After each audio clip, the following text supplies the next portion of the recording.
and you are watching the Mac City Morning Show. I start this off the same way every day. Thank you so much for everybody who's decided to spend their time with us. I know you could be doing a million other things, so it warms my heart. And on that note, Tanner, hit him with the intro. What are you at, boss? Welcome to the Mac City Morning Show.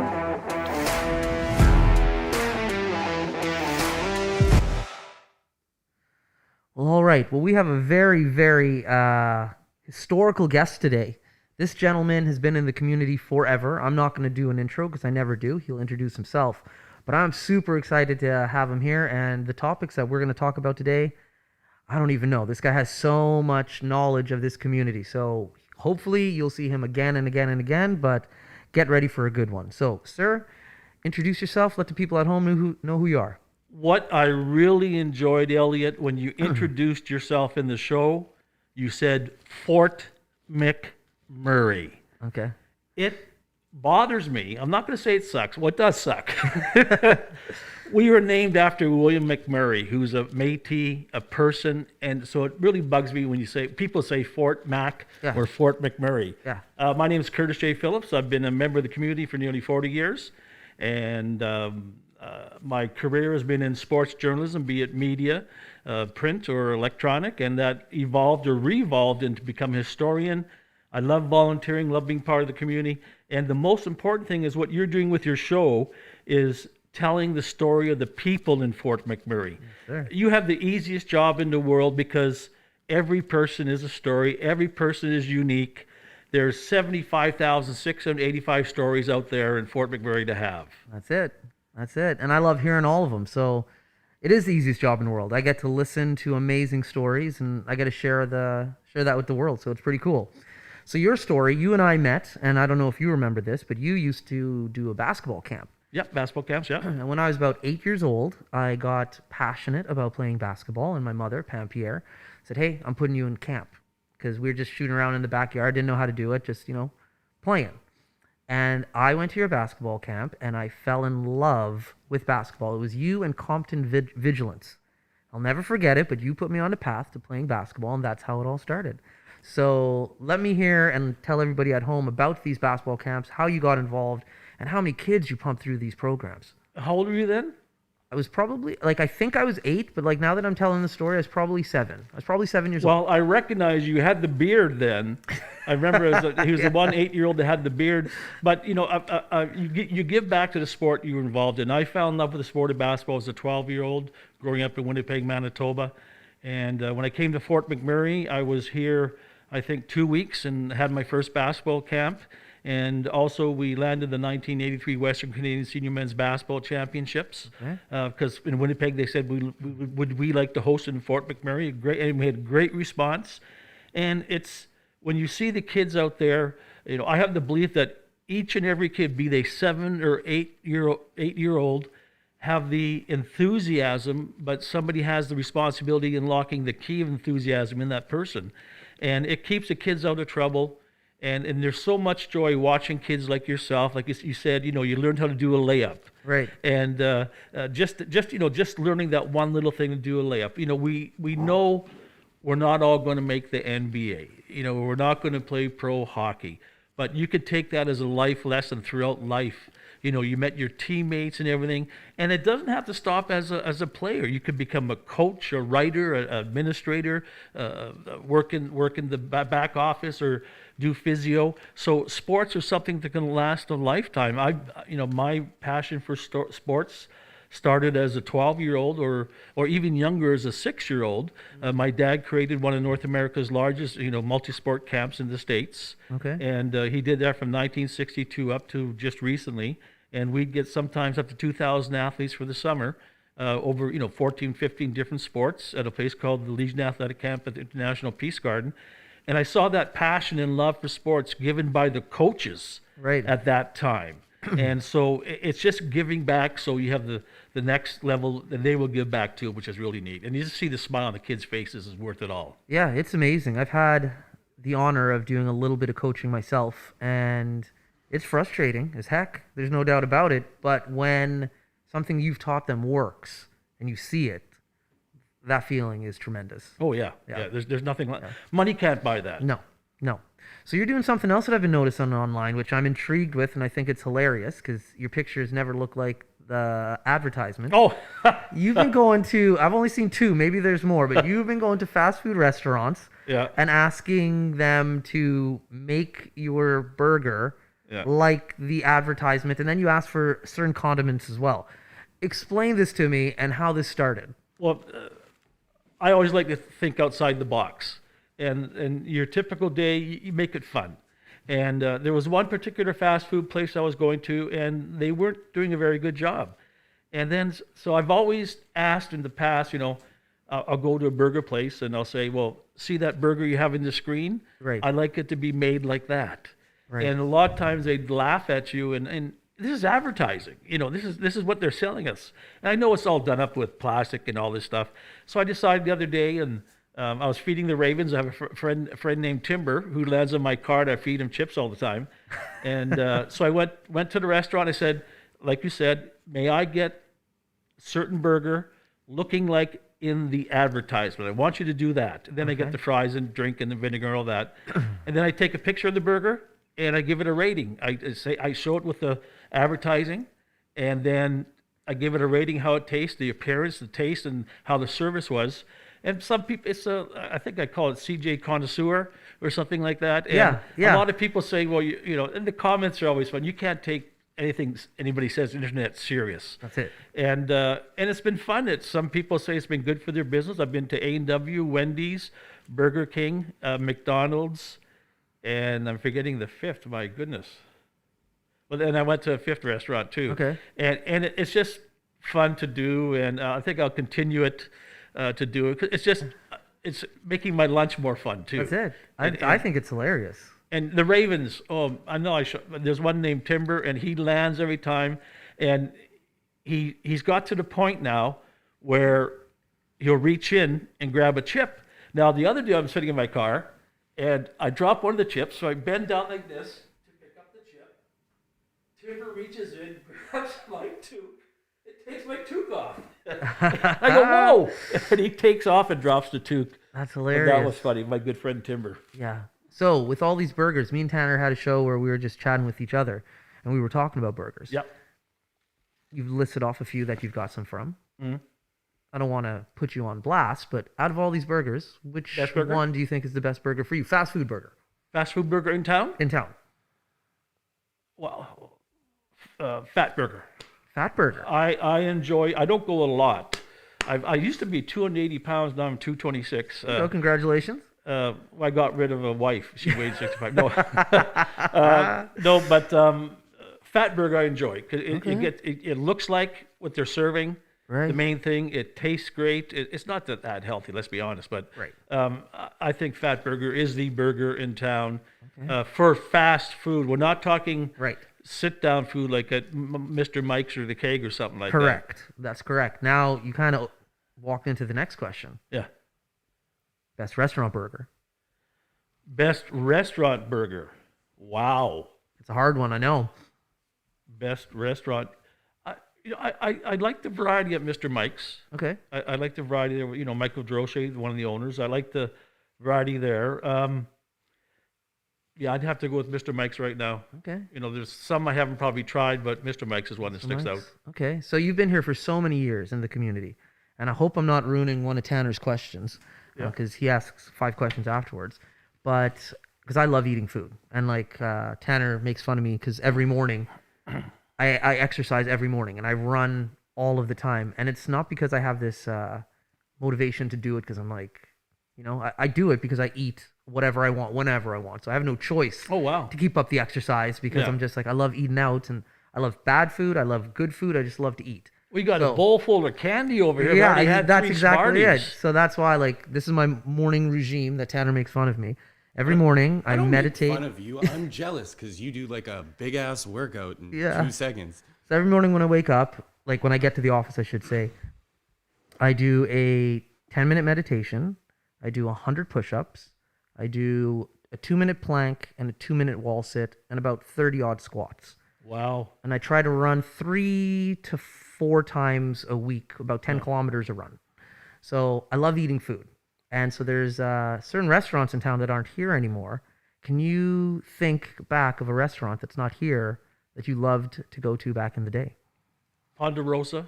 Ponderosa. Okay. Yeah. That was a with good one. that. And you do Western meditation? I do some guided meditations. I use an app called the Calm app. So it Okay. has a bunch of different meditations. Well, So- Western meditation goes like this. It goes, Om, Om on the range. That's Western meditation.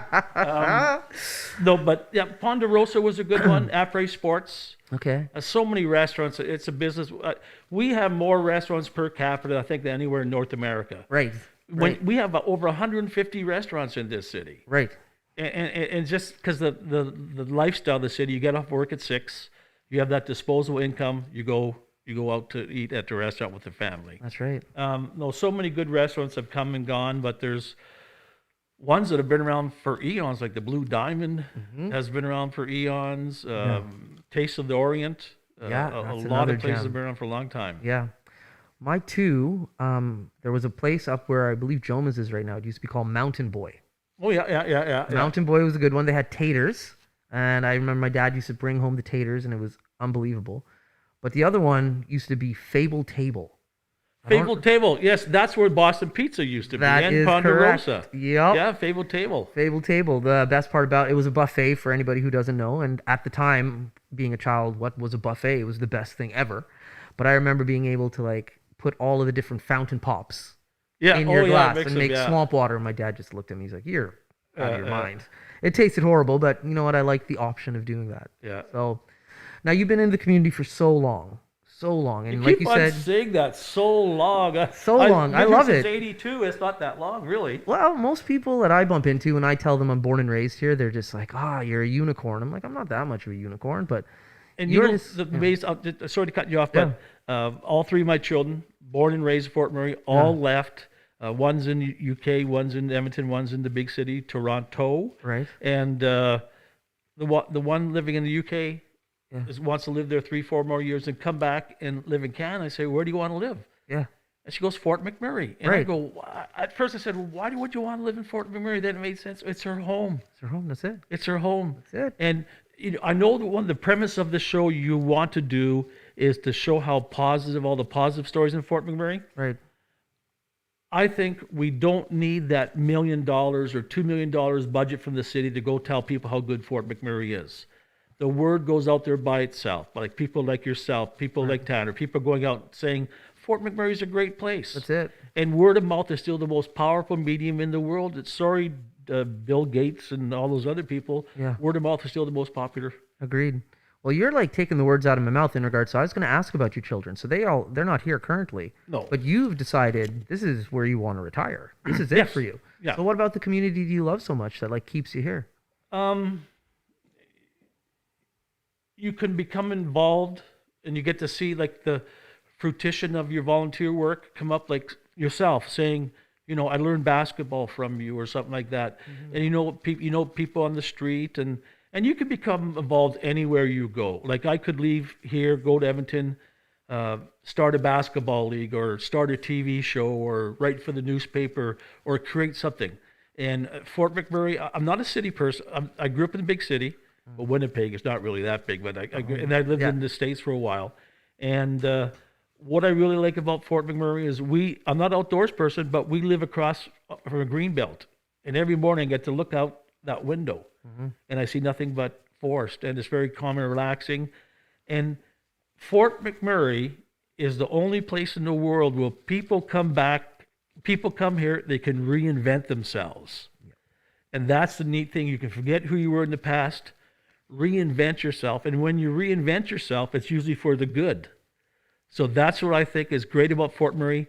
And there's the energy of people coming in, getting excited and doing something. But my advice to people coming in, getting excited, so many people go like this, they get involved in a charity or a sporting event and they get to a high and then they crash. They get to high and crash. Do it daily so the high is there, but then you get used to it. That's right. Because whenever I would say it was, the 1992 Alberta Winter Games, it was the biggest event TV-wise in the history of Canada up until that time. We had, mobiles coming from all over Western Canada, 300-400 people doing the TV aspect. I was in charge of that, and you'd work 18-hour days and party for 3 hours, sleep for 2 nights, do it the next day. Right. And everyone afterwards was, once it was over, they wanted to celebrate. And once it was over, I was back in my room getting ready for the next event the next day. So you don't have that crash. Up and down, right? Yeah, you just continue going forward. That's awesome. That's awesome, man. Yeah, no, it's a beautiful community. Everything you said is bang on. I like the reinventing yourself part because it's so true. Oh, yeah, yeah. Literally the opportunity here to do whatever you want. Hence the show. I've had a number of different ideas and things that I've wanted to do, and if you want to do it, you just do it. Yeah. If I wanted to be a firefighter today, I could go down to the fire hall, figure out what I need to do, and I could be a firefighter tomorrow. You'd have to shave your beard off. I'd have to shave the beard, and so I can't be a firefighter. Yeah, so no, that's not no. happening because I look 12 if this beard is gone. So now on that note, Tanner, you got the Mac City Minute. So this is part of the show where we put you a little bit on. Is this the ending of the show? No. Okay. This is just a segment of the show where No, Tanner asks you 5 questions. Tanner and I work together. Tanner helped. I do the announcing for the Canada College Huskies on the Okay, internet. I did not know this. Yeah, I've done it for 10 years, I think, and we do broadcast all our games live on the internet, and I do a couple of national championships for soccer, basketball, volleyball I've done. And Tanner's been with our Keanu crew, and he was a great kid. Okay. Well, yeah, great young man. You know, he I agree. at the beginning he was falling asleep a lot because he'd be drinking Pepsi and eating hot dogs, but then he picked it up and did a really good job. Tanner, your questions? My questions for you. I don't know if you were speaking about the right guy. I don't know how great of a kid I am, but Well, you're a young man now. yes, sir.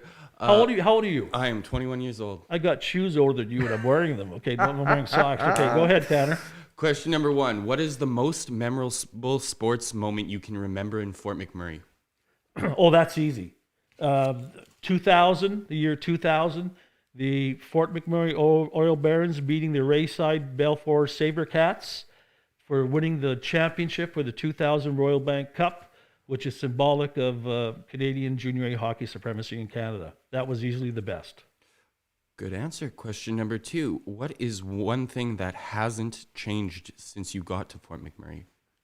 One thing that hasn't changed is the energy. The people we talked about that just a second ago, the people coming here and just reinventing themselves and enjoying themselves and just making a new life. Question number 3. What is one fact about Fort McMurray you want people to know? How great it is. It's a great city. There's you look at our crime rate, very low. There's no such thing as robberies or banks in Fort McMurray. A lot of that has to do with how far away we are from somewhere. But just, I believe the crime rate is low here. The people are good. It's nothing but positive things we can say about this city. And it's Fort McMurray, not Fort Mac. I like to emphasize that. Question number 4 for you. What place in town has had the best poutine, current or past? I don't eat poutine. You don't eat poutine? I don't eat poutine. I'm sorry. Wow. I'll say the Ski Hill. No, go. I'm going to follow the up Ski on that Hill. later. Ski Hill. The Ski Hill. Okay. Keith out there does a great job. Last question for you. If you could describe Fort McMurray in one short story, what would that be? Reinvent, reinvest, and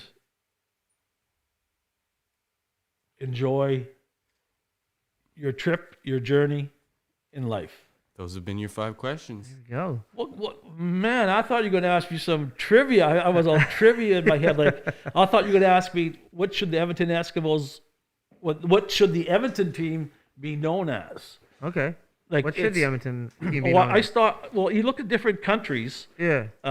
like South Africa. Yeah. And in South Africa, they name after animals. Like they have aardvarks in South Africa. So they have some of the rugby teams called the aardvarks. Right. And, in Edmonton, near Edmonton, they found a stegosaurus. I remember this. And I Yes. thought, but it has to be the EE, has to come with the E after it, the nickname. Oh. But I thought Edmonton stegosaurus would be excellent because That would've with been a the great name. Raptors, the T-shirt for the kids and everything, Yeah. it would have been really excellent. There's some interesting sports names, and it's one of those things where we were talking a little bit about before the show started how like schools come up with their sports names. Yeah, it's fascinating. And in today's world, I know a lot of sports names have had to be changed. Which ones don't end with S? What do you mean end with S? With sport? Nickname. Name some of the teams don't end in S. Don't end with S. Now that you're saying it, like I'm thinking it, I'm just like the Flames, the Oilers, like all these things. They end Tampa with Bay S's. Lightning. Huh? The Tampa Bay Lightning. Yeah. What other ones? Utah Jazz. Packers. Orlando Magic. Okay, Yeah, like that. What a trivia! yeah, there's Orlando lots. Magic. That was. I love the Orlando Magic. I don't know if you remember this player. Shaq. Not Shaq. Penny Hardaway. Penny Hardaway. Yeah. I still to this day have my Penny Hardaway jersey. My favorite basketball player of all times. End of story. Michael Jordan, which I still have my Michael Jordan jersey that I wore to camp, Okay. Yeah. Yeah. and I still have it. Still fits. Oh, I wish. I wish. And I was in Chicago a few years ago, and I tried to buy another Michael Jordan jersey, and they informed me how much that would cost. And I was like, I don't like Michael Jordan that much to get an authentic I had one. the opportunity to have lunch with Michael Jordan. No. I covered the NBA for years, I think for Canadian Press and different organizations. I still do history for the NBA, and I was in Seattle at the All-Star game, and I took Eli Pasquale with me. Eli was captain of our national team for several years. Okay. And he was drafted by Chicago, and he was the last cut. I believe it was Gerald Henderson took his position, and then he went to Seattle, and Kyle Macy took his position there, or vice versa. And he roomed with Jordan, so that got me in to meet Jordan. And we're sitting at the same table, about 8 or 9 of us, so we were talking and everything. And then now fast forward the next day, and with that, I'm sitting on the sideline, and Michael, his famous dunk he took from the free throw line? Yes. He comes over and he goes, "What dunk should I do?" And I thought he was talking to me. I said, "I just met this guy. I know I like basketball." But sitting beside me is Michael Jordan's brother sitting on the court. And he asked him, "What dunk should I do?" And he actually said, "Do the SI dunk," which means it'd be so good to be on the cover of Sports Illustrated. And Jordan did that famous dunk, and it was on the cover of Sports Illustrated. No. Yeah. Is this true? In my life, my job is to interview athletes. Right. That's my job, right? And so, but I'm also not. I've lived kind of a Walter Mitty, Forrest Gump life, Right. because I'm not scared to be adventurous, and I'm not scared to go talk to somebody, and I talk to them like they're like a regular person, and I don't go, "Oh my God, it's Michael Jordan." Or Right. I got to be friends with Dr. J. Julius Irving, and you're just interviewing them, and then you just break that barrier, Right? Because you're just two, like we're doing now. We're just two people talking. That's it. We're just two That people is talking. amazing, man. Amazing. All right. On that, we'll end the show on that note. I hate ending the show, but this is why we do it. I have the show's 20 minutes so people can get a taste of who you are, but then that you can keep coming back again and again and again. So thank you for coming. There's so much more we can talk about. I hope you become a very regular occurrence on this show, but thank you. And your stories are amazing. Let me hear what you got before you leave, though. Well, what I got, that's the good thing. What I got, well, what I got is I noticed you don't have any socks. I do not. So I found a pair of socks for you. They're knowledge, wisdom, and truth. I Okay. think that's what you're talking about, knowledge, wisdom, and truth. And they're Robert Graham, and they're, wow, did I pay that much? Well, there you go. There's some socks for you. Well, thank you very much. You can wear and on the show, and after you do your meditating, you have those socks. Well, from time to time, I will put these on. Thank you very much, my man. I appreciate it. Awesome. Well, Fort McMurray, on that note, thank you very much for tuning in. I hope you enjoyed today's episode. It's been a thrill for me to have this man here. I've been excited about it since the show started, so thank you for showing up.